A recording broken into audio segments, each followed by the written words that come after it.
پہاڑ ٹوٹے لائن لائے تجھے جکڑ کر سوال چادر جواب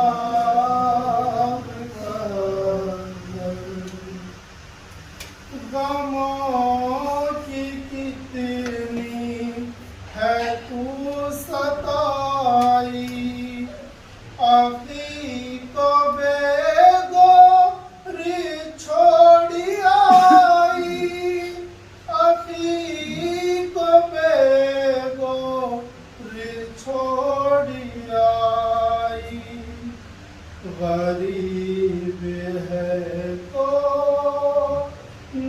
تجھ سے بڑھ کر سوال چادر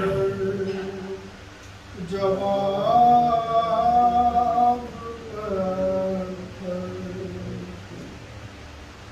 ہے رنج دربار میں تھی زہرا مگر سلامت تھا ان کا پردہ مگر سلامت تھا ان کا پردہ نہیں ہے تیری رضا بھی سر پر سوال چادر جواب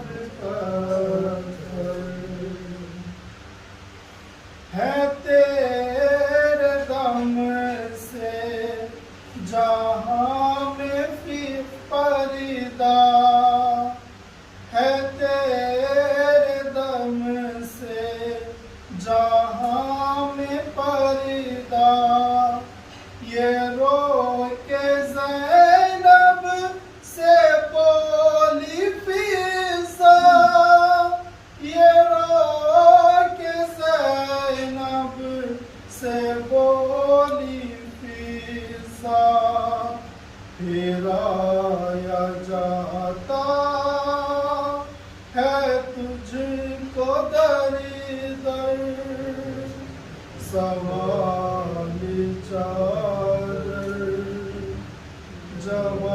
جواب پتھر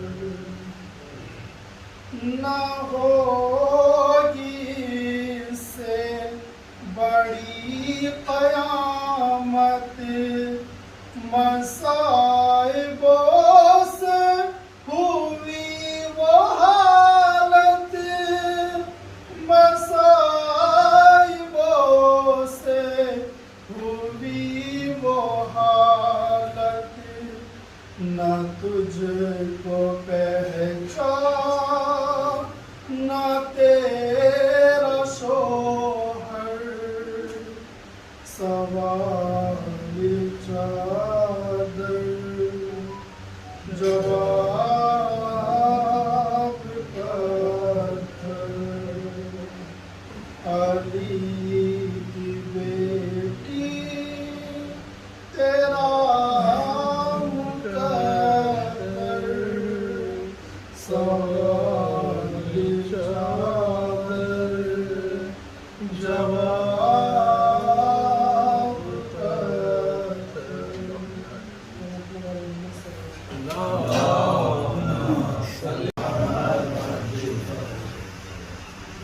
محمد و آل محمد بلندتر صلوات اللهم صل على محمد وآل محمد وعجل فرجهم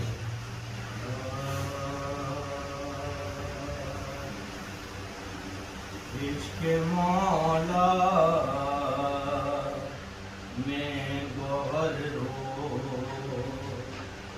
دیے جاتے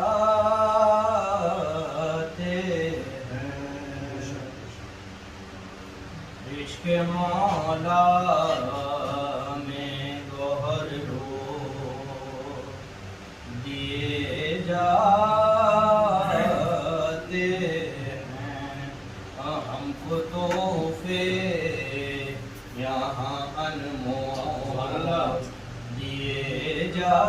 جاتے ہیں ہم کو تحفے یہاں انمول دیے جاتے ہیں ہاتھ ماتوں کے لیے قبر میں آزاد رہیں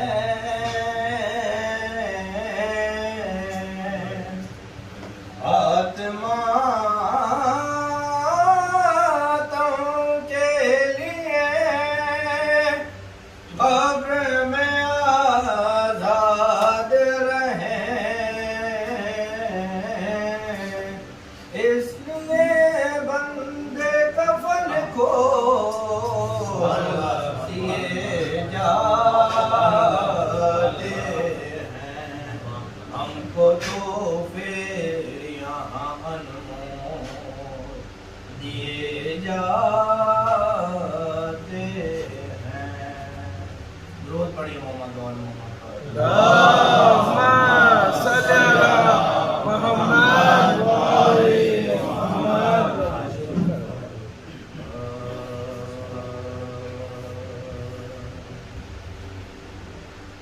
یہ سوچنا ہی بس ہے کہاں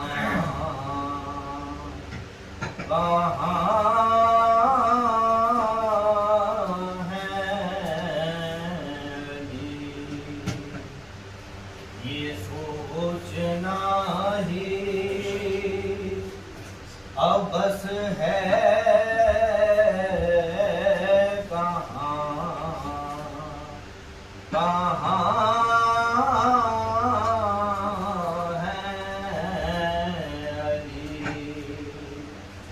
جہاں جہاں ہے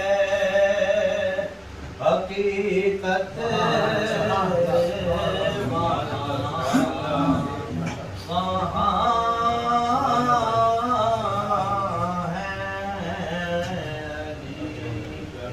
جہاں جہاں ہے حقیقت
یہ سوچنا ہی درود پڑھیے محمد وال محمد پر اللهم صل على محمد وآل محمد.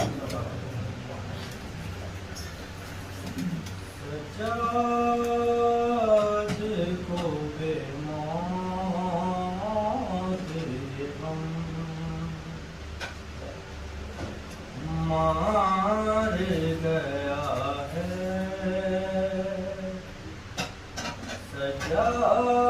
سجاد کو بے موت ہم مار گیا ہے بے پردہ ہم ساتھ ہیں بے پردہ ہم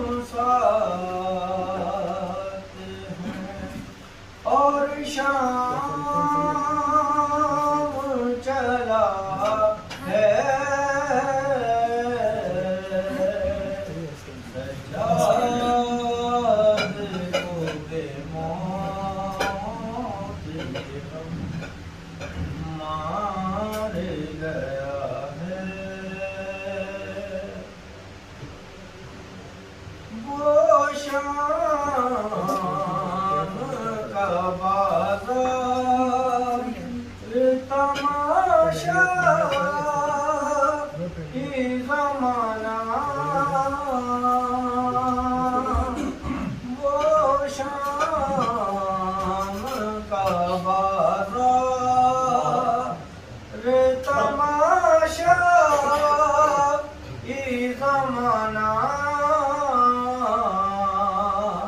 سر احمد مرسل کی نواسی کا کھلا ہے سر احمد مرسل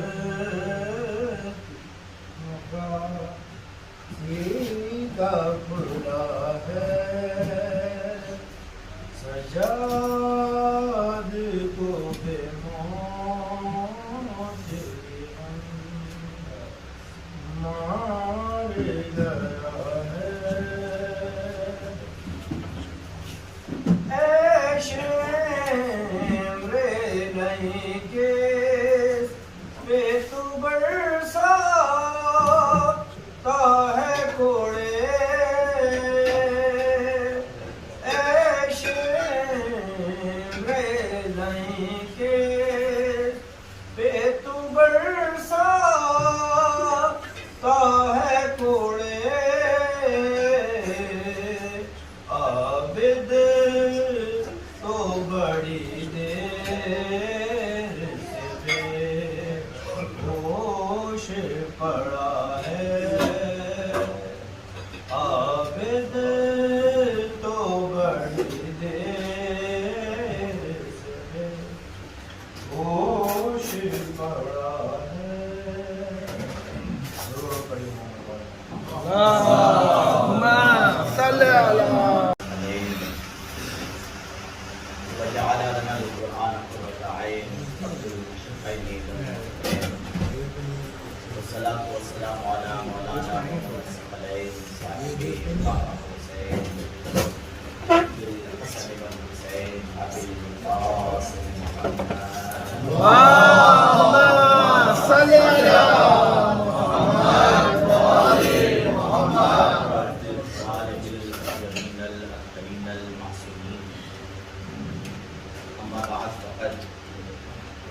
قال الله تبارك وتعالى في كتابه المحكم وكتابه المستحكم وقوله الأحكم بسم الله الرحمن الرحيم إنه لقرآن كريم في كتاب مكنون لا يمسه إلا المطهرون صلوات اللهم صل على محمد وآل محمد وعجل فرجهم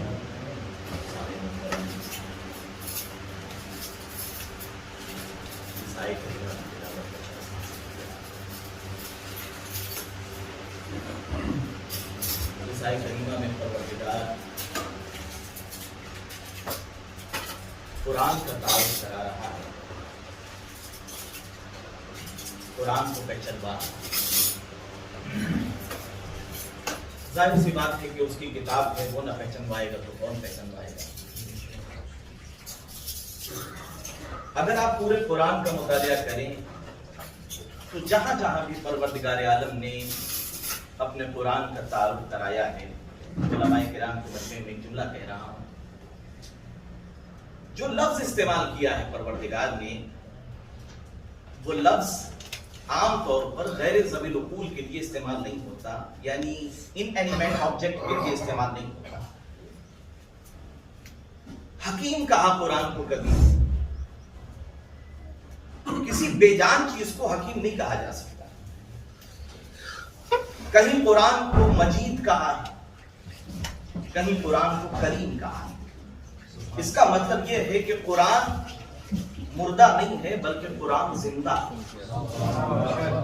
سمجھنے کی کوشش کیجئے اندازہ لگانے کی کوشش کیجئے اور اسی لیے احادیث میں آیا کہ القرآن حی لا یموت قرآن ایک ایسا زندہ ہے جسے کبھی موت نہیں آ سکتی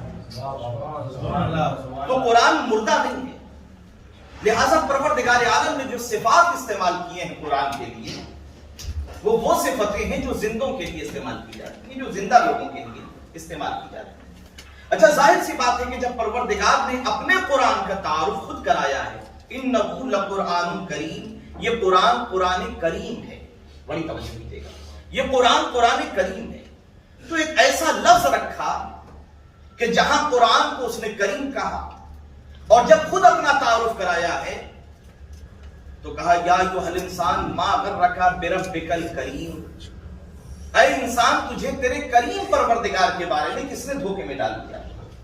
یعنی جہاں اپنا تعارف کرایا وہاں بھی اپنے آپ کو کریم کہا، قرآن کا تعارف کرایا تو قرآن کو بھی کریم کہا، رسول کا تعارف کرایا تو کہا انہ لقول رسول کریم، یہ رسول کریم کا قول ہے۔ بڑی توجہ کیجیے گا، یعنی قرآن جہاں سے چلا وہاں بھی کرامت، قرآن جس کے سینے پہ اترا وہاں بھی کرامت، قرآن جو خود نازل ہو رہا ہے وہ کرامت، یعنی قرآن جہاں سے چلا وہاں کرامت، جس سینے پہ نازل ہوا وہاں کرامت، قرآن خود کریم، اللہ کریم، اللہ کا رسول کریم، قرآن خود کریم۔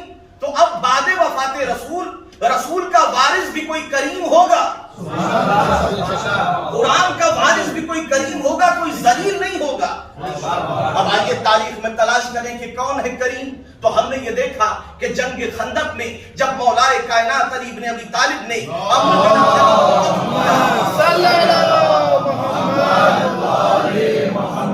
جب مولا کائنات نے عمرو بن عبد کو قتل کیا ہے تو عرب کا ایک دستور تھا کہ جب کوئی کسی کو قتل کرتا تھا تو اس کا لباس اتار لیا کرتا تھا، اس کی زرہ اتار لیا کرتا تھا، اسے برہنہ کر دیا کرتا تھا۔ لیکن مولا نے جب اسے قتل کیا ہے اور قتل کر کے چلے گئے ہیں تو قاتل کی بہن روتی ہوئی آئی تھی گریہ کرنے کے لیے، لیکن جب جنازے کو دیکھا ہے کوئی بے احترامی نہیں کی ہے، لباس چھینا نہیں گیا ہے، تو کہتی ہے لو کان قاتلک غیر قاتلہ، اے میرے بھائی اگر تیرا قاتل علی کے علاوہ کوئی اور ہوتا، لو کان قاتلک غیر قاتلہ لکنت ابکی علیک آخر الابدی، اے میرے بھائی اگر تیرا قاتل علی کے علاوہ کوئی اور ہوتا تو میں تجھ پر قیامت تک روتی، ولیکن قاتلوں کا کریم، تیرا قاتل تو ایک کریم انسان ہے، لا یعاب بہ، جس پر کوئی عیب نہیں لگایا جا سکتا۔ تو کل کفر کی بہن ہے، علی کو کریم کہہ رہی ہے، اور صرف یہیں پر جملہ نہیں ختم ہوا بلکہ شعر کو آگے بڑھاتی ہے وَكَانَ أَبُوهُ يُدْعَىٰ بَيْضَةُ الْبَلَدِ، اور صرف یہی نہیں کہ تیرا قاتل کریم ہے، تیرے قاتل کا باپ بھی بڑا کریم ہے۔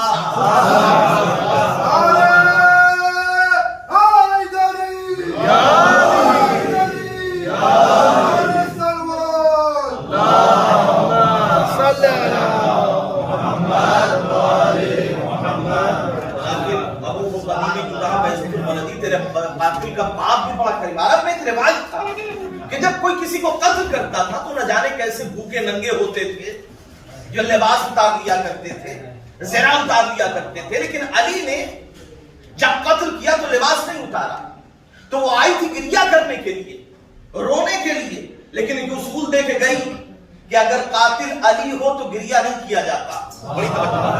آئی تھی بدلہ لینے کے لیے، آئی تھی رونے کے لیے، لیکن جانتی ہے کہ قاتل علی ہو تو بدلہ نہیں لیا جاتا۔ کل کفر کی بہن ہے، کل کفر کی بہن ہے، مگر اصول سمجھ گئی کہ قاتل علی جیسا ہو تو پھر میدان میں نہیں آیا جاتا۔ سگی بہن تھی، سگی بہن تھی، سگا خون کا رشتہ تھا، تو جب کل کفر کی بہن کو اختیار نہیں ہے کہ علی کے مقابل میں میدان میں آ جائے، تو اب کسی ام المومنین کو کیا حق ہے کہ نہ رشتہ ہے نہ ناتا ہے، علی کے مقابل میدان میں آ گئی۔